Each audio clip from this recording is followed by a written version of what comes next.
I remember the first time I read A Raisin in the Sun and discovering Beneatha. Oh my gosh. I'd never read a character like that on the page. A Black woman like that. She was so different. She was independent in her thinking. She had such a thirst for her own personal freedom. And although the family was excited that she was going to be a doctor, they still wanted her to be small.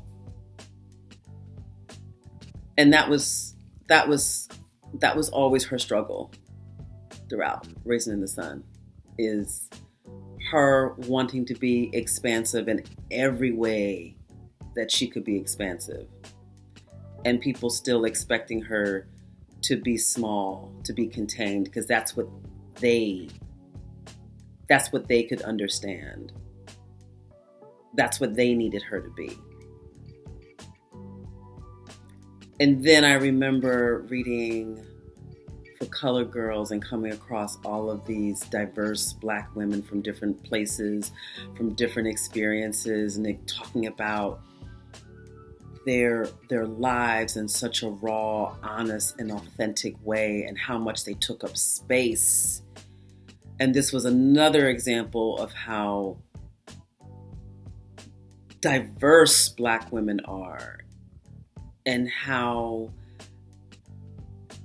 who we are doesn't even touch the surface of what we get to see when it comes to our experiences.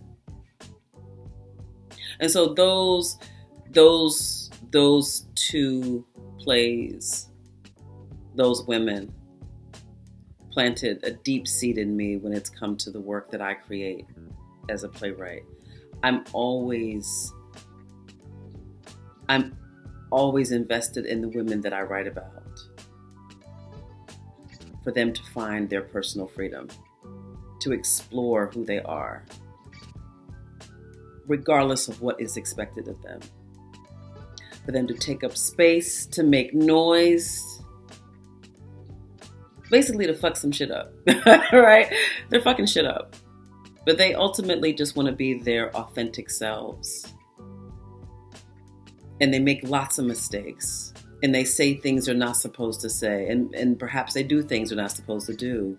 But ultimately, they're just looking for a place in the world to be seen, to be loved, to be given redemption, and to have a seat at this table.